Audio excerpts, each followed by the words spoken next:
You know those times when you've gotten into trouble, but you never realized your idea was bad until it was too late? That's sort of like what happened to Stockfish in this game.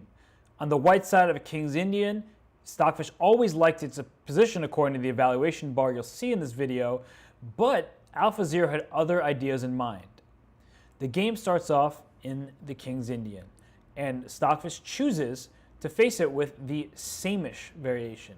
And this is seen as very solid. The pawn on f3 defends the pawn on e4. It also prevents any black piece from going to the g4 square as, well, the pawn defends it. So castles, bishop e3, c5. All of this is theory. This is not a pawn blunder. It's just a temporary sacrifice often where black gets sufficient compensation and in practice does quite well. So knight e2, knight c6, and now d5 to attack the knight.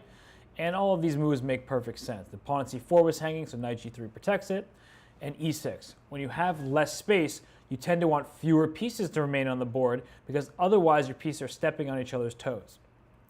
So bishop e2, trades, and h5. The knight on g3, not a great piece. And black can expand on the king's side, kick that knight out of the g3 square, and potentially initiate a kingside attack. Castles, h4, knight h1, only square. An ugly square, of course, your knight's in the corner, but it's going to quickly get back into the game via knight f2. Now, knight h7 makes a lot of sense here, trying to go pawn to f5. You want to chisel away at white's very good-looking center and then get some counterplay. Now, AlphaZero played a move that I would not play in a game, but maybe now I would that I've seen this one, h3. Because I would fear that that pawn has gone too far. The only piece defending it is this bishop on c8, and if this pawn moves later to g4 and the knight comes to f2, that pawn may be a goner. Now also look at the evaluation on the left side of the board here. 1.17 in white's favor. So Stockfish, which is the engine that the Chess.com server uses, likes the position. Of course, you need to analyze this position in more depth, but it says that white is better. But AlphaZero doesn't believe that. g3 was played, bishop d7, rook c1, and now b5, a thematic move saying that please take this pawn. If you take on b5 with the knight, I just go rook to b8, and my rook is coming down into the position on b2. So just to show a sample variation of what can happen is knight d6, rook takes b2, and let's say you keep trying to take my pawns with bishop takes c5. So white is temporarily up 2 pawns, but black has great counter chances with a move like bishop to a4. The bishop on e2 is going to be captured if you move your queen and take on a4, which you have to do. Because if you play queen e1, here comes a beautiful shot, knight to d3. Now, if you take on d3, which if you don't do that, you're just losing all the material, here comes rook g2, check, and mate. So that would just be absolutely devastating.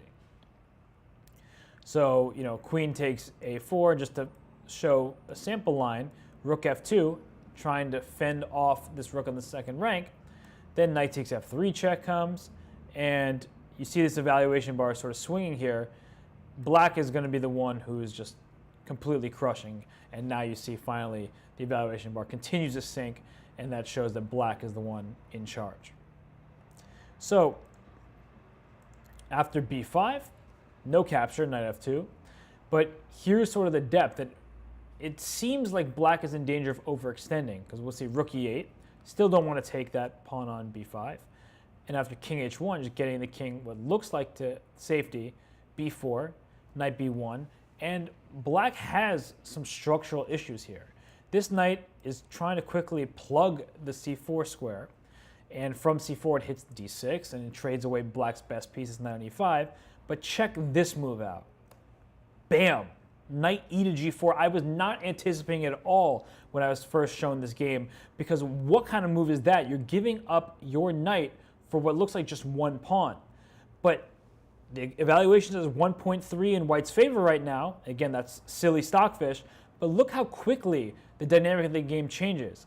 Pawn g4, knight e4. Now all of a sudden I'm threatening knight takes g3 with check over here. And once that pawn is captured, then I can take your e3 bishop with my rook, right? So all of a sudden lines are opening up in black's favor. Not to mention that this bishop on g7 has a new lease on the board because the b2 pawn is hanging. So trade on e4, bishop f4. Okay, coming after the d6 pawn.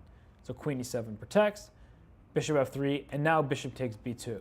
So offering a series of trades because now all of a sudden black has 2 pawns for the piece, and this g4 pawn might fall next, so that would be a 3rd pawn. So bishop takes d6.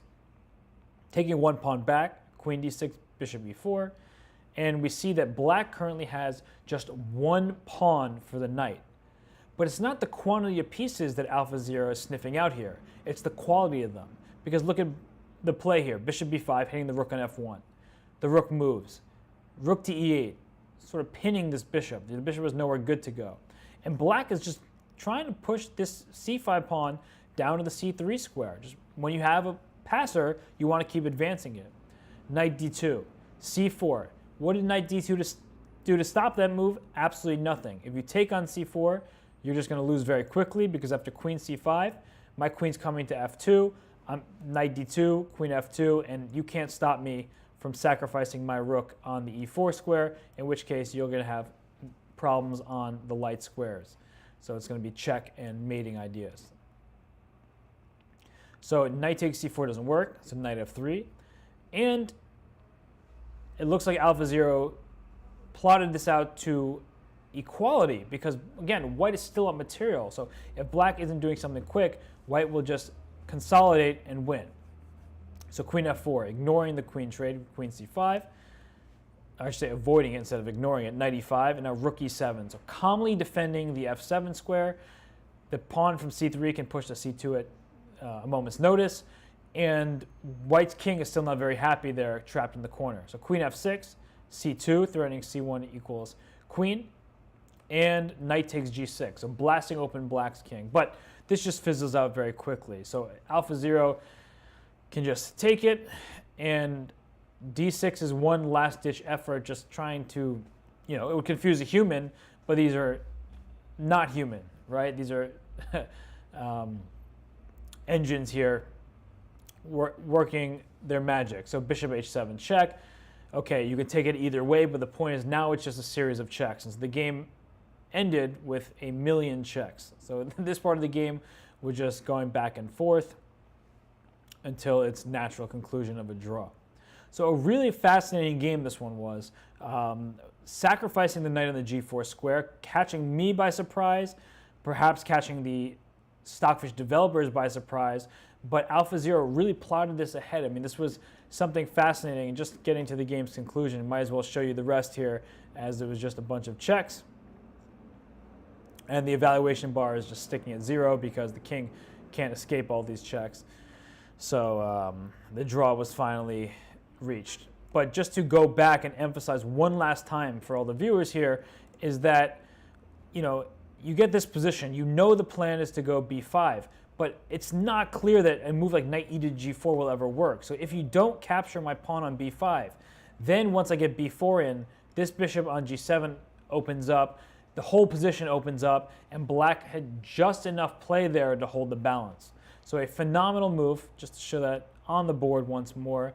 Knight e to g4. I mean, that's for the highlight reel. A full piece sacrifice, get a couple pawns, but the counterplay, the momentum gained was enough to hold the balance. So really nice showing by AlphaZero, taking advantage of that kind of critical calculation, that really deep plan that no engine is seeing several moves in advance.